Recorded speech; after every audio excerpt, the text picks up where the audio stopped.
Welcome to the FairyVerse. Once upon a time, the Sultanate of Sandura was ruled by a noble king named Arvan.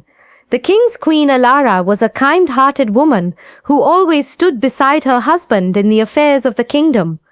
Both the king and queen loved their subjects dearly, and because of their wisdom and compassion, the kingdom enjoyed many years of peace and prosperity.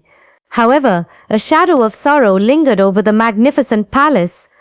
King Arvan and Queen Alara had been married for 8 long years, yet the royal halls remained silent, untouched by the laughter of a child.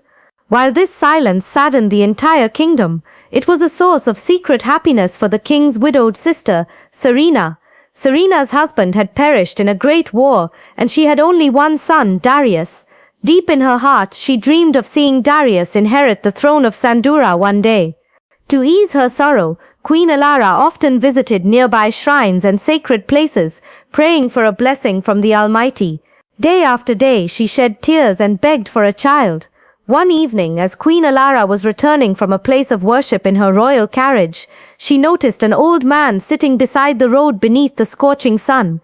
Dressed in white and weakened by hunger, he held out an empty bag, hoping for kindness from a passerby.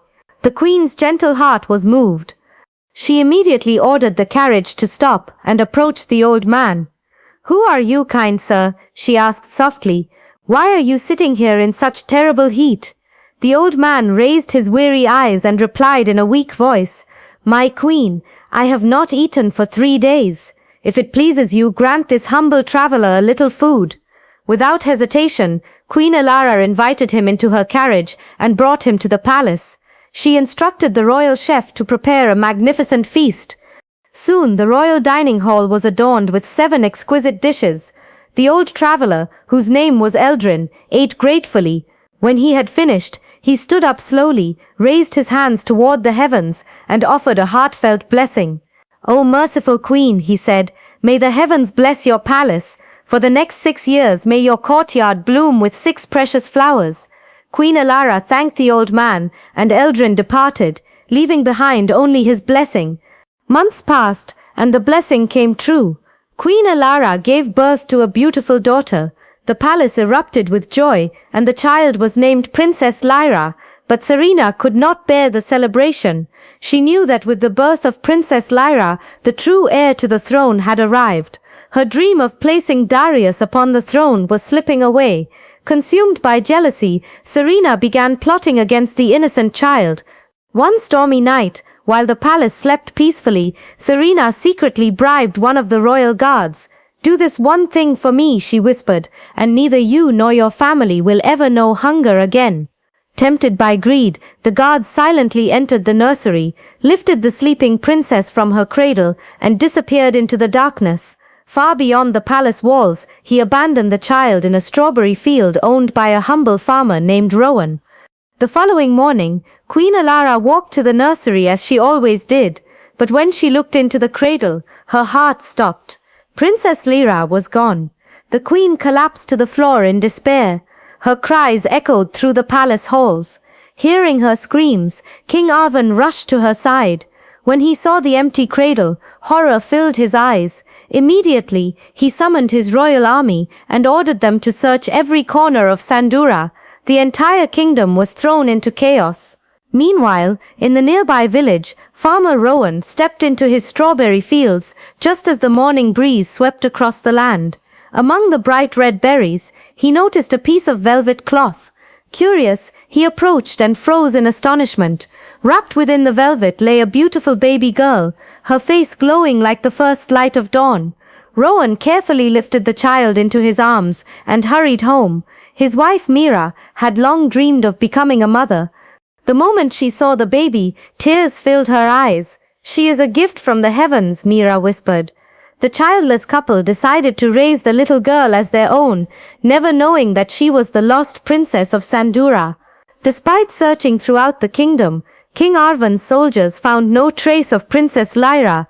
They eventually returned to the palace empty-handed. The palace remained shrouded in grief. Yet far from the sorrow of the royal halls, a new life had begun in the humble cottage of Rowan and Mira. A year passed. Once again, Queen Alara gave birth to a beautiful daughter. This time, the king doubled the palace guards and ordered the royal maids never to leave the child's side. The newborn princess was named Celine, but Serena's hunger for power had only grown stronger. Waiting patiently for the perfect opportunity, she struck once again. One moonless night, she kidnapped Princess Celine and abandoned her in the very same strawberry field. At dawn, Rowan made his usual journey to the farm and was astonished to discover another infant wrapped in silk among the strawberry plants. He carried the child home with a smile. Mira embraced the little girl with joy, and together they named her Celine, believing that fate itself had entrusted another daughter to their care. And so, while the royal palace mourned the disappearance of yet another princess, destiny quietly prepared a future no one in the kingdom could imagine. Little did King Arvan, Queen Alara, and the wicked Serena know that this was only the beginning, for the queen would soon be blessed with 4 more daughters, and the fate of Sandura would change forever. But each time, despite the strict security of the palace, Serena found a way to carry out her wicked plans. One by one, the remaining 4 daughters were stolen from their cradles and left in the same strawberry field, where Rowan and Mira always seemed to find them, as if fate itself had guided their steps. The disappearance of 6 princesses plunged Queen Alara into endless sorrow. A shadow of grief spread across the Sultanate of Sandura. Every corridor of the palace echoed with silence, and every candle burned in remembrance of the lost daughters.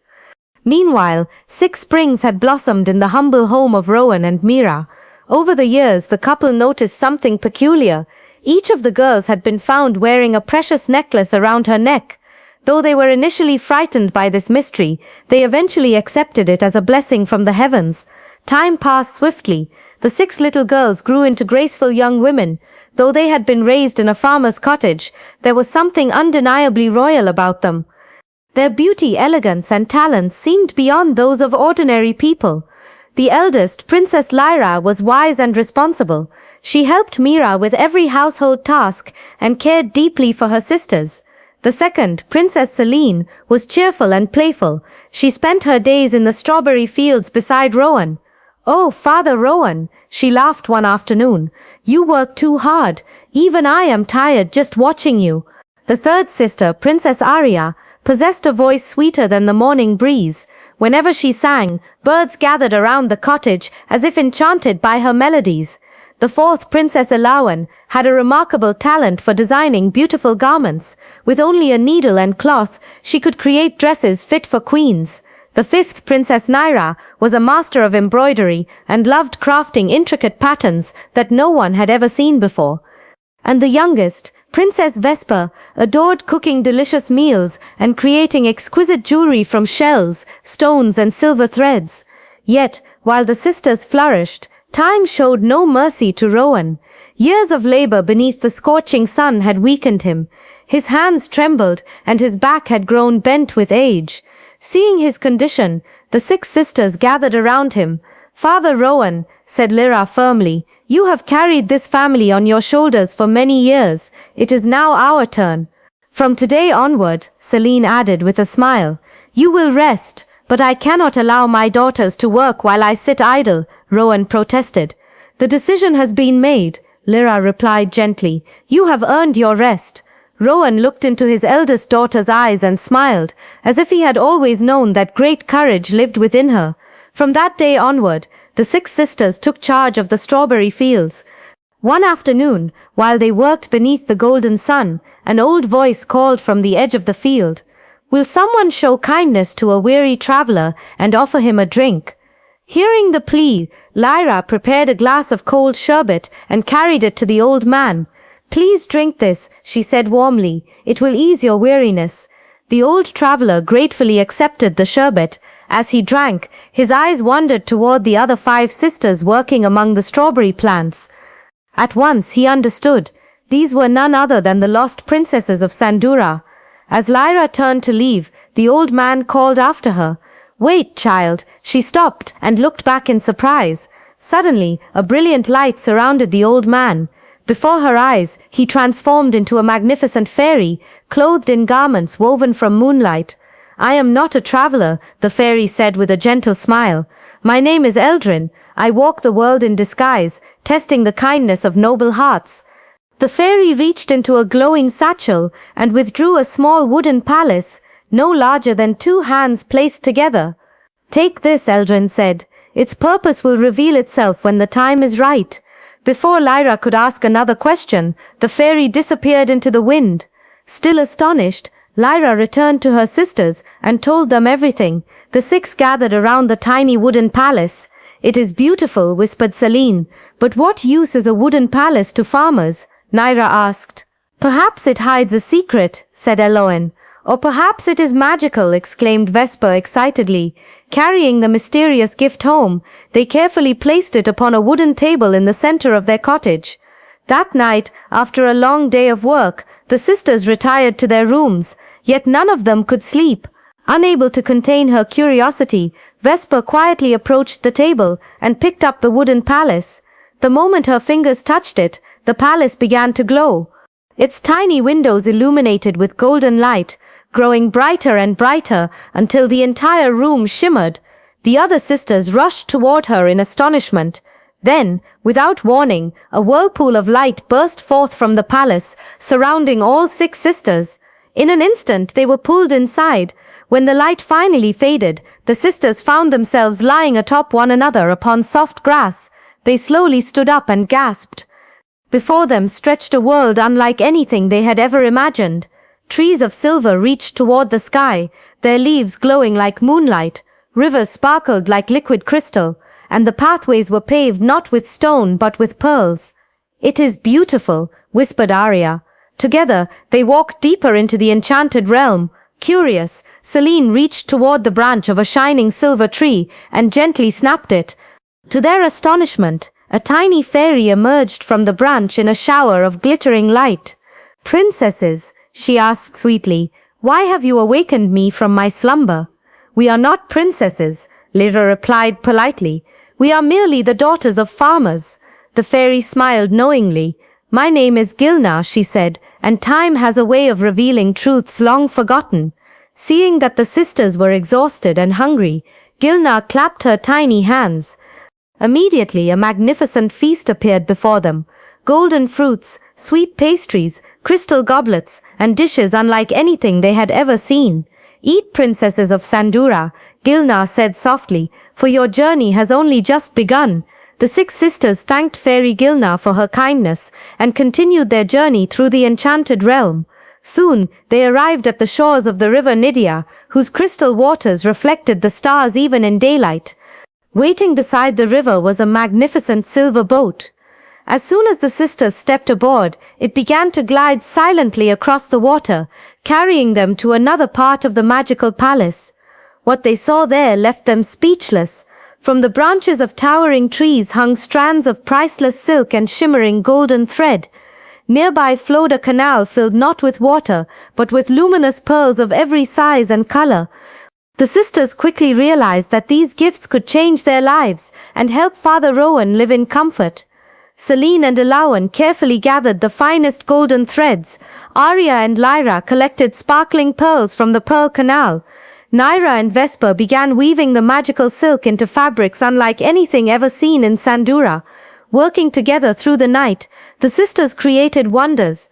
Lyra and Celine designed magnificent gowns that shimmered like moonlight. Arya and Alaroan crafted exquisite necklaces, crowns and bracelets from the enchanted pearls. Nira embroidered intricate patterns into the fabrics, while Vesper designed elegant shoes and delicate ornaments. Finally, Lara carved a beautiful chest from the wood of a silver tree and carefully placed their creations inside. At dawn, they returned to the cottage. The moment they stepped outside the enchanted realm, the magical palace transformed once again into an ordinary wooden toy. The next morning, the sisters carried their creations to the city market. Their work caused an immediate sensation. People gathered from every corner of Sandura to admire the beautiful dresses, jewelry, and shoes. "I have never seen craftsmanship like this. These garments are worthy of royalty.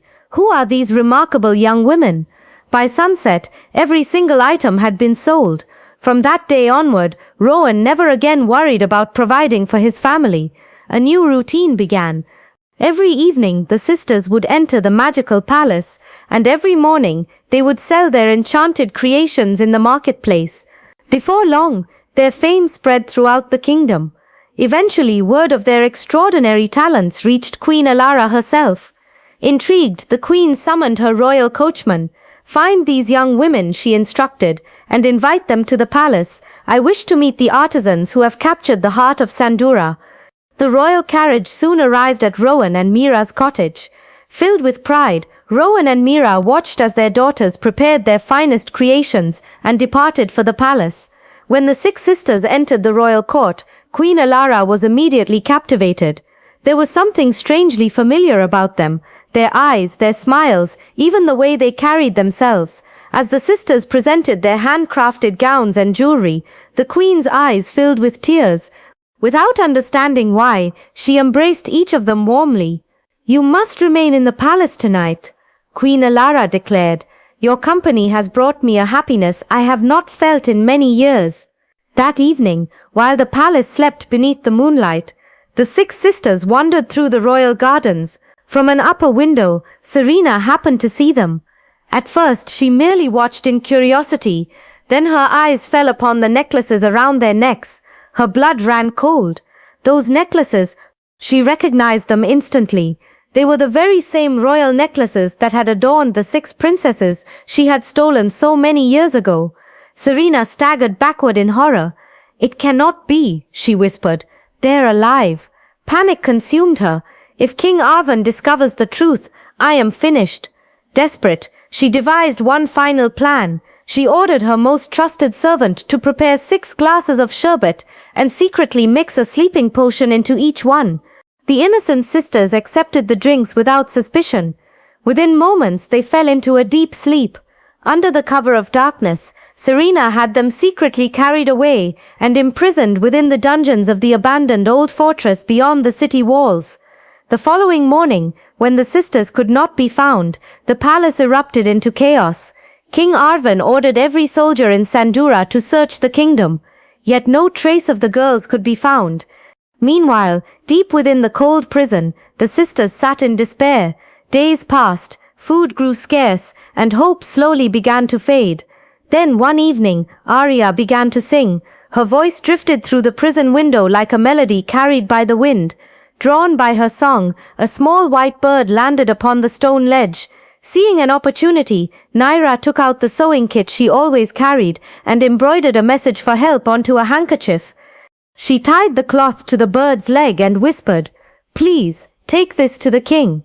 As if understanding her words, the bird soared into the sky. Hours later, it landed gently in King Arvan's lap. The king unfolded the handkerchief and read the message. His face turned pale. Without delay, he rode to the old fortress with his royal guards. But when they arrived, the prison cells stood empty. Someone had moved the sisters. At that very moment, Darius, the son of Serena, stepped forward. Unable to bear his mother's crimes any longer, he revealed the truth. "It was my mother," he confessed. "She stole the princesses all those years ago, and she has hidden them once again." King Arvan stood frozen in disbelief. He immediately confronted Serena. "Tell me where my daughters are," he demanded. Terrified, Serena finally broke. "They are hidden beneath the western tower of the old fortress," she cried. The king's soldiers rushed to the hidden chamber and rescued the 6 sisters. When Queen Alara saw them, she fell to her knees in tears. After 16 long years, the royal family had finally been reunited. The royal necklaces were recognized, and the truth was revealed to the entire kingdom. Princess Lyra, Princess Celine, Princess Arya, Princess Elowen, Princess Neera, Princess Vesper, the lost princesses of Sandura had returned home. As for Serena, she was imprisoned for her crimes, while Darius chose to spend the rest of his life serving the kingdom in repentance for his family's deeds. Rowan and Mira were welcomed into the palace as honored guests. Though the princesses had reclaimed their royal heritage, they never forgot the loving parents who had raised them. And somewhere within the enchanted realm, Fairy Gilna smiled, for destiny had finally fulfilled its promise. Thus, the princesses of Sandura regained not only their kingdom, but also the family that had waited a lifetime to embrace them once again. and they all lived happily ever after.